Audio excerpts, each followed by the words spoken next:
Good morning, and welcome to your 5 a.m. cash flow mastery. And my dear friend, the topic for today is unique cash flow challenges in retail pharma business.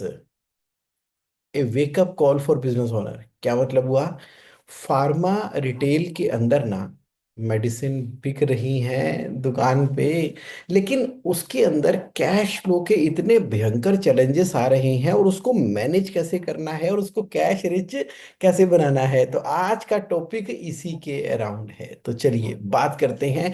क्यों, Y ये pharmacy का topic आज हम क्यों discuss कर रहे हैं? इसलिए डिस्कस कर रहे हैं, तो पहला तो मेरा ना पर्सनल कनेक्शन है इसके साथ। पिछले 25 सालों की जर्नी के अंदर, पिछले 25 सालों की जर्नी के अंदर मुझे बहुत क्लोजली काम करने का मौका मिला फार्मेसी के साथ में, फार्मा इंडस्ट्री के साथ में। और मिलकर हमने ना इस बिजनेस को कैश रिच और ट्रांसफॉर्म बनाया है। और कैश फ्लो कम्युनिटी के अंदर आपने मैसेज भेजा ना कि Jagmohan ji, please make a video on retail pharma business, we are facing difficulties that no other industry face. अब कैश फ्लो कम्युनिटी में आपका मैसेज आया है, तो इसके ऊपर डिटेल रिसर्च तो बनती ही है।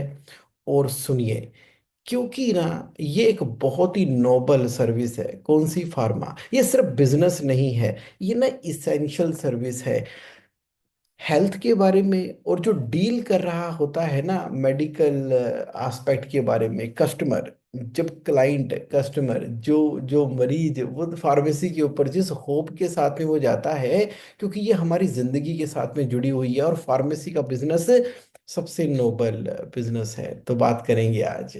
बात इसलिए करेंगे क्योंकि अलग से कैश फ्लो के ऊपर काम होना बहुत जरूरी था रिटेल फार्मा के अंदर। वो इसलिए कुछ बड़ी ही यूनिक यूनिक चीजें हैं। कौन कौन सी? रिटेल फार्मा के अंदर सबसे पहला, इसेंशियल है, ये क्रिटिकल है हेल्थ केयर के लिए। ये कोई लग्जरी बिजनेस नहीं है कि जिसके ऊपर हम कोई प्रीमियम चार्ज करें, हाई जीपी मार्जिन प्रोडक्ट बनाकर चले।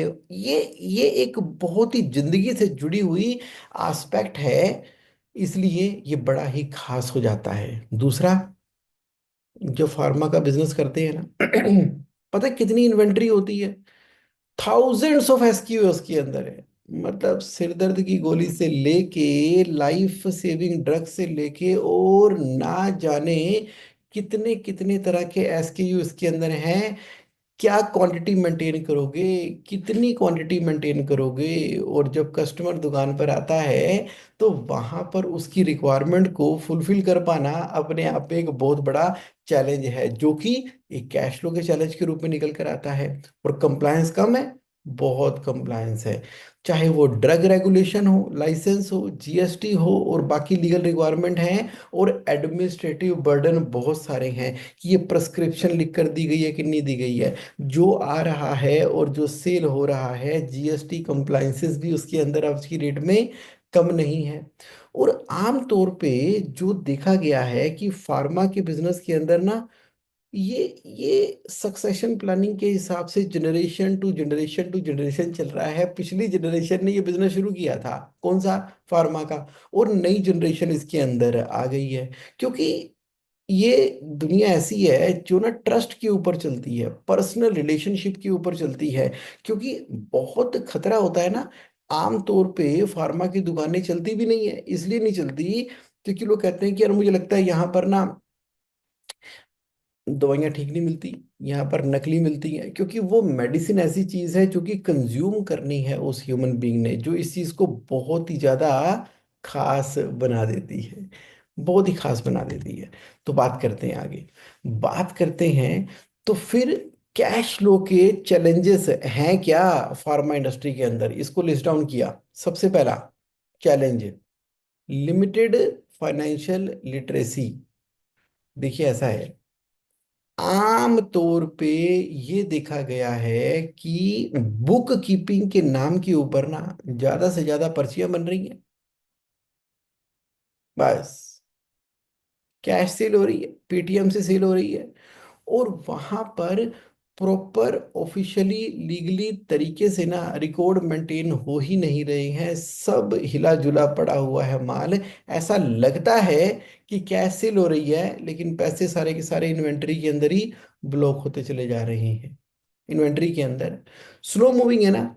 अब जो प्रॉफिट है वो तो आपका डिफरेंट तरह की ड्रग्स के अंदर इन्वेस्ट हो गया और एक्सपायरी होती है। ये एक ऐसा बिजनेस है जहां पर ना आप मटेरियल खरीदते हो, अगर वो स्लो मूविंग हो गया, नॉन मूविंग हो गया, तो समझ लीजिए खत्म है वो।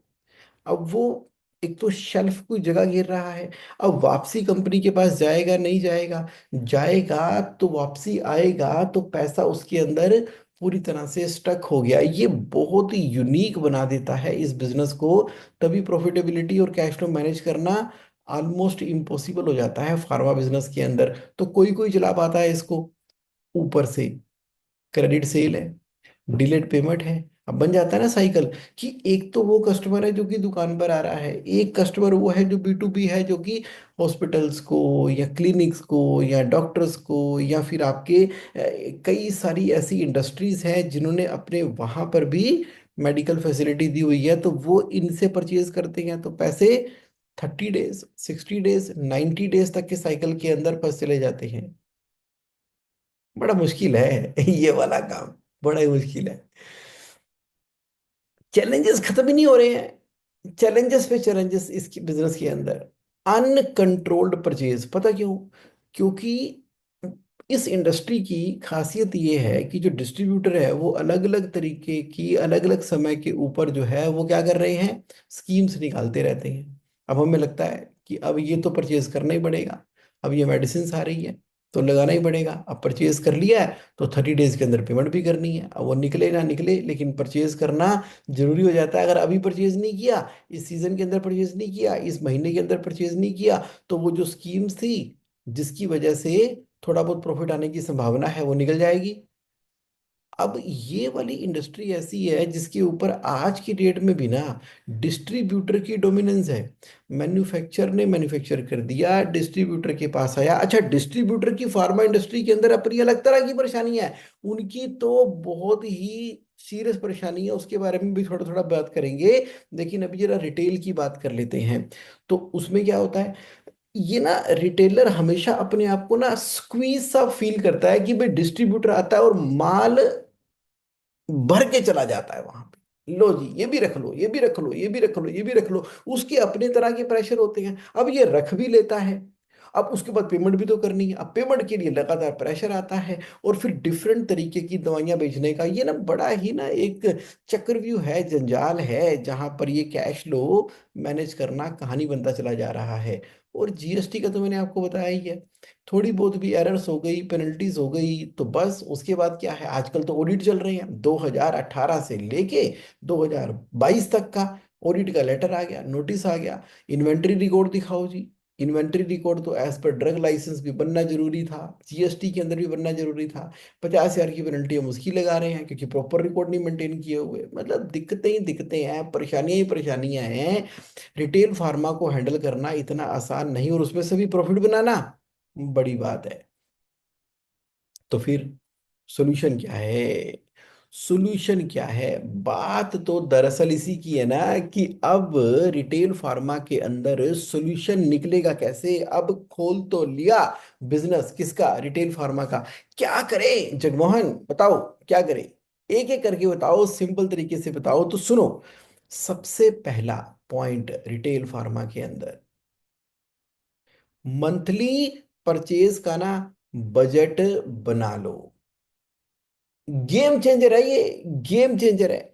यानी कि अब देखो मई का महीना आने वाला है, तो आप ना पहले अपना माइंड मेकअप कर लो कि मुझे मई के महीने में इतनी परचेज करनी है। अब चाहे डिस्ट्रीब्यूटर की कोई स्कीम आए, अब चाहे दुनिया हो जाए इधर की उधर, आपने अगर इस गेम चेंजर पॉइंट को पकड़ लिया ना, आपकी कंपनी प्रॉफिट ही प्रॉफिट कमाने वाली है। क्योंकि ना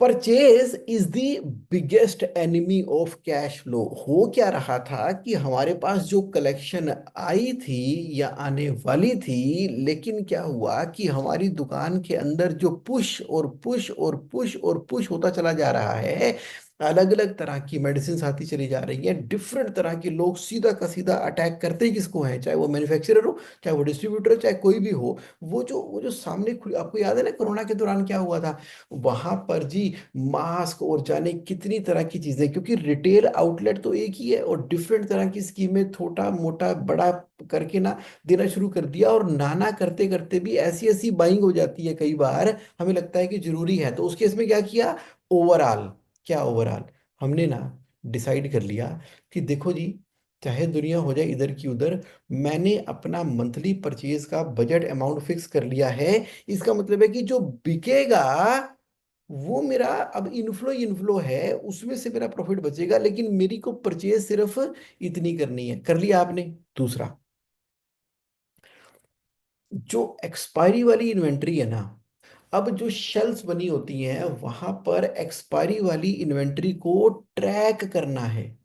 जो नियर टू एक्सपायरी इन्वेंट्री है उसको प्रॉम्प्टली प्री इन्फॉर्म करके, मैंने तो देखा है कि जो हमारा क्लाइंट था उसके वहां पर हमने क्या किया, वो परचेज कर रहे हैं, परचेज करने के बाद उसका ना डेली बेसिस के ऊपर एक पर्सन है फार्मेसी के अंदर, वो उसकी डेट के हिसाब से ना हमने बॉक्सेस बना रखे हैं कि जो चीजें एक्सपायरी वाली होती हैं वो सामने रखी होती हैं, उसका शेल्फ ही अलग होता है, बाकी उधर रखी होती हैं। तो इसका मतलब ये है कि एक्सपायरी होने से पहले पहले या तो वो बिक जाएगी या वो वापसी चली जाएगी, वापसी चली जाएगी, वापसी चली जाएगी। उसको रखने का तरीका, लॉजिस्टिक का तरीका ही बना लिया इस तरीके से। कर लिया। नेक्स्ट क्या है, नेक्स्ट ये है कि अब ना अपने इमोशंस के ऊपर भी कर लो लगाम, वर्किंग कैपिटल की लिमिट को सेट कर दो कि उधर से हमने डिसाइड कर लिया था कि मई के महीने में जो फ्यूचर में आने वाला है इतनी परचेज करेंगे। एट द सेम टाइम हमारी जो इन्वेंट्री की वैल्यू होगी ना, वो इन्वेंट्री मान लो 1 करोड़ की हो सकती है, 2 करोड़ की हो सकती है, 50 लाख की हो सकती है, 25 लाख की हो सकती है, 8 करोड़ की हो सकती है।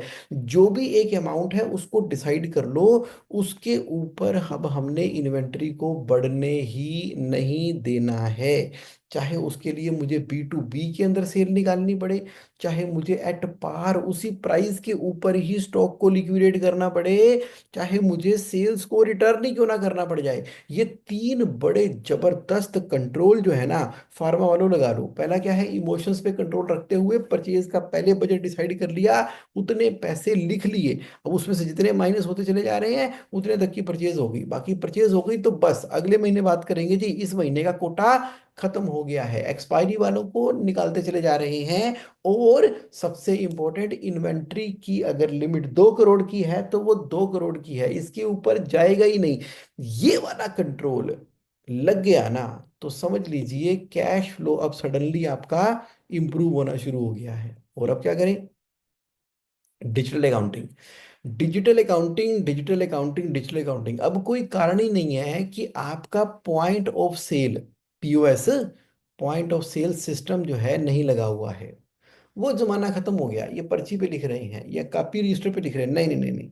रखो POS अपने काउंटर के ऊपर, जब भी कोई कस्टमर आ रहा है, मोबाइल नंबर पूछा, cut cut cut cut cut cut mobile number डाला, और उसको जो भी दिया ना, वो जो भी दिया उसको कंप्यूटर से निकाला, चाहे पर्ची का प्रिंट निकालो चाहे ना निकालो, मोबाइल नंबर डालोगे, उसके व्हाट्सएप के ऊपर मैसेज चला जाएगा, या मैसेज चला जाए या पर्ची निकल के चला जाए।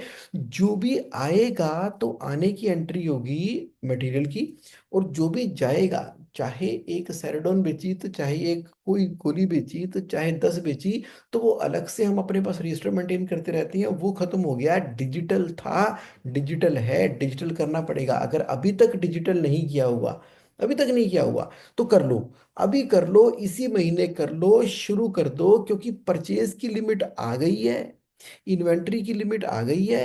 अकाउंटिंग जो है वो डिजिटल हो गई है, क्योंकि इसी डिजिटल अकाउंटिंग से ना आपको हर रोज की परचेज से उधारी पता लगनी शुरू हो गई है, जिससे आप वीकली बेसिस के ऊपर जो पेमेंट करते हो उसकी भी पता लगना शुरू हो गया है, क्योंकि पैसा आ रहा है। और डिजिटल मोड से जो पेमेंट रिसीव करनी है वो आपने पक्का कंपलसरी कर ही दिया है, जिसकी वजह से अब आपके कैश के अंदर देखना इमीडिएटली, ये इमोशंस हैं जिसको आपने कंट्रोल करने हैं परचेज का बजट बनाते हुए। अब देखो क्या होगा। फाइनेंशियल डिसिप्लिन है ना, बस ये 4 पॉइंट का फाइनेंशियल डिसिप्लिन आपने क्रिएट कर लिया, उससे क्या हुआ, अब आपकी वेल्थ क्रिएट होनी शुरू हो गई है। क्यों? क्योंकि अब जो कलेक्शंस आ रही थी उसके अंदर जो सबसे भारी गलती कर रहे थे, हम सप्लायर की पेमेंट कर रहे हैं, हम इधर पेमेंट कर रहे हैं, एक्सेस परचेज कर रहे हैं, स्कीमों के चक्कर में, इंसेंटिव के चक्कर में। अरे नहीं चाहिए हमें स्कीमें, लगा दो लगाम स्कीमों के ऊपर। जितना है उतना बढ़िया है, थोड़ा है बेहतर है। जितना आपने उस परचेज के बजट के अंदर स्कीम ले ली, बाकी हम ले ही नहीं रहे हैं, क्योंकि लालच का कोई अंत ही नहीं है। तो अब उसके बाद क्या किया, सबसे पहले हर महीने की 1 तारीख को आपके खाते में सैलरी जानी चाहिए। आपके पर्सनल एक्सपेंसेस बिजनेस के एक्सपेंस से अलग हैं। तो रिटेल फार्मा का बिजनेस अलग है, आपका अलग है। जो प्रॉफिट कमाएंगे वो कमाएंगे, लेकिन 1 तारीख को सैलरी निकल गई कंपनी के बैंक अकाउंट से आपके पर्सनल अकाउंट के अंदर। और आपको जो सबसे ज्यादा ध्यान देना है ना, अब क्या करना है, negotiate negotiate negotiate better payment terms के ऊपर करना है। कि ठीक है जी, 45 डेज तो एमएसएमई को मिलता ही है जी, एमएसएमई को। तो अब जो है डिस्ट्रीब्यूटर से बात कर लो कि देखो ऐसा है, डिस्ट्रीब्यूटर साहब आप टाटा कैपिटल के पास चले जाओ, आप चाहे बिल डिस्काउंटिंग कर लो, जो आपने करना है कर लो, मेरे को तो आप ना 45 डेज का क्रेडिट दे दिया करो बस। और एक से ज्यादा सप्लायर होने ही चाहिए आपके पास, डिपेंडेंसी एक्सक्लूसिविटी के ऊपर मत करो, या एक से ज्यादा आप शॉप खोल लो। तो एक्सक्लूसिविटी के चक्कर के अंदर जो है आपको वो वाली पेमेंट टर्म नहीं मिल पाती जो आपको अदरवाइज मिल सकती है। और इन्वेस्ट करो कहाँ पे, अपनी फाइनेंशियल एजुकेशन के अंदर। मतलब कैश फ्लो मैनेजमेंट ना एक तरीका है, उसको लर्न करना है। वर्कशॉप अटेंड किया करो, इवेंट अटेंड किया करो, वेरियस तरह के कोर्सेज हैं उसको करो, समझो, ताकि आपको पता लगे कि ये कैश फ्लो बिजनेस के अंदर मैं इन्वेंट्री टर्न को फास्ट कैसे कर सकता हूँ, ये वर्किंग कैपिटल क्या है, ये कैश कन्वर्जन साइकिल क्या है। पैसे आ गए, मैंने वेल्थ क्रिएट किया, तो वेल्थ क्रिएट करने के आगे अब मुझे कंसिस्टेंट जो सिस्टमेटिक इन्वेस्टमेंट करनी है वो कैसे करनी है। तो वो करने की वजह से क्या होगा कि आपका ना केवल फ्रंट में, क्योंकि परचेज लिमिट कर दी, फिर सेल कर रहे हो, पैसे आ रहे हैं, और जो पैसे बचे हैं सैलरी निकाल ली है, पैसे इन्वेस्ट हो रहे हैं। तो यानी कि at any given point of time अगर सामने आपका बिजनेस है, और बिजनेस को कभी पैसे की रिक्वायरमेंट होती भी है, तो पीछे जो आपने एफडीज और investment mutual fund property create की हुई है, वो एज ए बैकअप काम आती है जब आप अपनी नेक्स्ट एक्सपेंशन करने की बात करते हो, बिजनेस को ग्रो करने की बात करते हो। आज एक जगह पर हो, कल दूसरी जगह पर, फिर तीसरी जगह पर, फिर उस ब्रांड नेम से जो आपने शॉप खोली हुई है उसकी मल्टीपल चेन भी खोलने की बात कर सकते हो। वो कब कर सकते हो, जब एक शॉप बहुत ही प्रॉफिटेबल चल रही है और उसके अंदर से आप डिसिप्लिन के साथ में काम कर रहे हो। तो यहाँ पर रिटेल फार्मा का बिजनेस बड़ा होना शुरू हो जाएगा। ठीक है जी। ओके, आप कह रहे हो अब करना क्या है। नेक्स्ट स्टेप ये है कि जो मैंने आपको पॉइंट बताए हैं ना, अगर आपको अच्छे लगे हैं तो उसको इमीडिएट बेसिस के ऊपर इम्प्लीमेंट कर लो।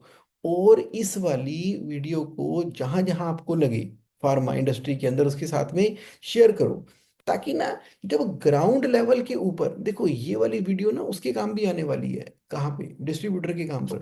उनको समझना पड़ेगा डिस्ट्रीब्यूटर को कि मेरे रिटेल फार्मा वालों की दिक्कत क्या है, सो दैट कि वो सिर्फ स्कीमें ना पेलते रहें। तो डिस्ट्रीब्यूटर उस तरीके से अपने को प्लान करें कि अगर डिस्ट्रीब्यूटर को भी बजट ओवरऑल समझ में आ जाती है कि इतने तक का बजट है उसका परचेज करने का, और उस बजट में से 20% शेयर मेरा है, मेरे से परचेज होनी है, तो डिस्ट्रीब्यूटर को भी उसी तरीके से प्लान कर लेना चाहिए अपना कैश फ्लो। यानी कि अब अगर आप रिटेल फार्मा के अंदर डिस्ट्रीब्यूटर हैं तो आप अपने पास एक सॉफ्टवेयर मेंटेन करो, एक रिलेशनशिप मेंटेन करो, और एक स्पेशलाइज्ड चाहे तो सॉफ्टवेयर प्रोवाइड कर दो क्लाउड बेस्ड अपने सारे के सारे रिटेलर को। जिससे क्या होगा कि वो जितने तक की परचेज का बजट डालेंगे आप उसी हिसाब से प्री प्लान करके उनके लिए कस्टमाइज स्कीम्स को लॉन्च कर सकते हो, जिससे क्या हो गया, विन विन हो गया दोनों के लिए। वरना डिस्ट्रीब्यूटर भी परेशान रहते हैं कि क्या करें यार, वो तो एक बार माल दे आते हैं, वो लड़का चक्कर मारता रहता है, वो रिटेलर कहता है कल आना परसों आना कर देंगे हो जाएंगे, कलेक्शन कोऑर्डिनेटर फोन करती रहती है लेकिन पैसे नहीं आते हैं, वो नया माल बेचना होता है नखरे करते हैं वो करते नहीं है, जब भी नया माल देने के लिए जाते हैं तो वो पुराना जो है एक्सपायरी वाला माल हमारे हाथ में पकड़ा देते हैं। तो डिस्ट्रीब्यूटर भी दुखी है, लेकिन डिस्ट्रीब्यूटर ने क्या किया, अब as a partner, as a brother, as a oneness, as a family treat करना शुरू किया।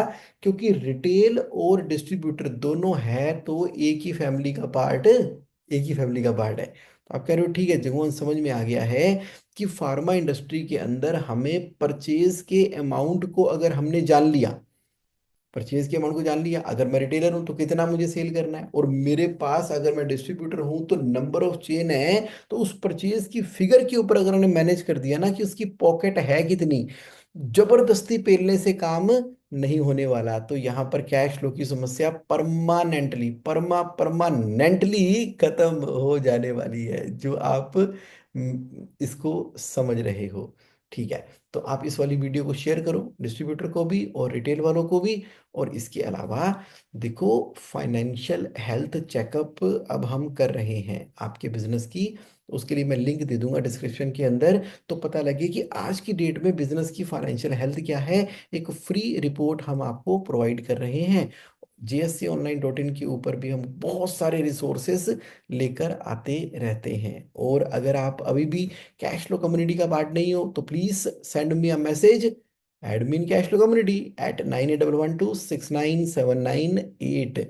और JSA ऑनलाइन के अंदर आप जाकर अपने पर्सनलाइज क्वेश्चन के आंसर तो ले ही रहे हो और पूरी तरह से सेलिब्रेट कर रहे हो। वेलकम। चलिए, ये था हमारा आज का टॉपिक, क्योंकि ये टॉपिक जनरेट हुआ था कैश फ्लो कम्युनिटी के अंदर। और अगर आपको भी लगे इस तरह से कुछ और भी टॉपिक्स को कवर करना है तो समय समय के ऊपर आप भी कैश फ्लो कम्युनिटी के अंदर जिस टॉपिक को कैश फ्लो के अंदर आप डील करवाना चाहते हो उसकी डिटेल भेज दो। Thank you so much for participating in today's special session. Have a great and amazing time. फिर मिलते हैं नेक्स्ट सैटरडे कैश फ्लो के एक नए टॉपिक के साथ में। Thank you, thank you, thank you.